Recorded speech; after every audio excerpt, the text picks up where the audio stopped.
ખેડબ્રહ્મા શહેરમાં આજે medical store સજ્જડ બંધ. ગેરકાયદે ઈ ફાર્મસી અને ઓનલાઈન દવાઓના વેચાણ સામે કેમિસ્ટ એસોસિએશનનો વિરોધ. Federation of Gujarat state chemist and druggist association દ્વારા આપવામાં આવેલા દેશવ્યાપી બંધના આહવાનને સમર્થન આપતા આજે ખેડબ્રહ્મા શહેરના દવાના વેપારીઓએ મેડિકલ સ્ટોર બંધ રાખી વિરોધ નોંધાવ્યો. શહેરના મોટાભાગના મેડિકલ સ્ટોર દિવસભર બંધ રહેતા સામાન્ય જનતા વચ્ચે પણ આ મુદ્દે ચર્ચા જોવા મળી હતી. ખેડબ્રહ્મા કેમિસ્ટ એસોસિએશનના પ્રમુખ ચિરાગભાઈ પટેલ, જલારામ મેડિકલ તથા સાબરકાંઠા અરવલ્લી જિલ્લાના હોદ્દેદાર હિતેશભાઈ દીક્ષિતે જણાવ્યું કે ગેરકાયદે ઈ ફાર્મસી અને ઓનલાઈન દવાઓના વેચાણથી નાના અને મધ્યમ દવાના વેપારીઓનું આર્થિક શોષણ થઈ રહ્યું છે. ઓનલાઈન પ્લેટફોર્મ તથા કોર્પોરેટ કંપનીઓ દ્વારા ભારે ડિસ્કાઉન્ટ આપી બજાર પર કબજો જમાવવાનો પ્રયાસ થઈ રહ્યો હોવાનું તેમણે જણાવ્યું. તેમણે વધુમાં જણાવ્યું કે કેટલીક ઈ ફાર્મસી કંપનીઓ સરકારના નિયમનું યોગ્ય પાલન કર્યા વગર દવાઓનું વેચાણ કરી રહી છે. ઘણા કેસોમાં ડોક્ટરના પ્રિસ્ક્રિપ્શન વગર જ દવાઓ ઉપલબ્ધ થતી હોવાની ફરિયાદો સામે આવી રહી છે, જે કારણે નકલી દવાઓ અને ખોટી દવાઓના ઉપયોગનું જોખમ પણ વધી રહ્યું છે.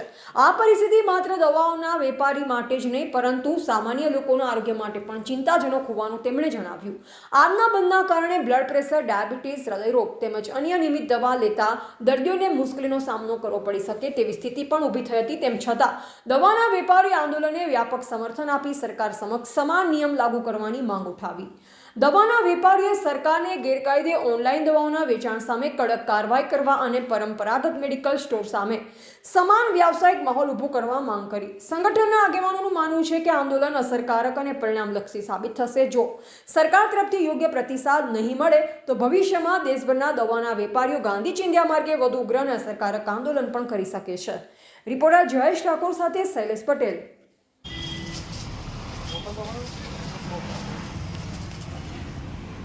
આવતીકાલે તારીખ 20/5/2026ના રોજ ઓલ ઇન્ડિયા કેમિસ્ટ એસોસિએશન દ્વારા જે બંધનું એલાન આપવામાં આવેલ છે એના અમારો ખેડબ્રહ્મા કેમિસ્ટ મિત્ર મંડળ અને સાબરકાંઠા અરવલ્લી કેમિસ્ટ એસોસિએશન દ્વારા સંપૂર્ણ સહકાર અમે આપવાનું નક્કી કરેલ છે અને અમારા ખેડબ્રહ્માના તમામ કેમિસ્ટ મિત્રોએ આ બંધને સંપૂર્ણપણે ટેકો આપીએ છીએ. આ બંધ રાખવાનું મોટામાં મોટું કારણ એ છે કે ઓનલાઈન બિન ક્વોલિફાઈડ લોકો દ્વારા ઓનલાઈન દવાનો વેપાર અત્યારે ખૂબ વધી રહ્યો છે અને તેમાં કોર્પોરેટ સ્ટોરો દ્વારા અને બિન ક્વોલિફાઈડ માણસો દ્વારા દવાઓનું માતબર ડિસ્કાઉન્ટ આપવામાં આવે છે અને આથી સમગ્ર પ્રજાજનોને નકલી દવાઓ મળવાનો ખૂબ સંભાવના રહી છે. આ વિશે અમે ભારત સરકારને રજૂઆત પણ કરેલી છે અને આવેદનપત્ર પણ આપેલ છે અને આ બંધને અમારા ખેડબ્રહ્મા કેમિસ્ટ મિત્ર મંડળ સજ્જડ બંધ પાડવા માટે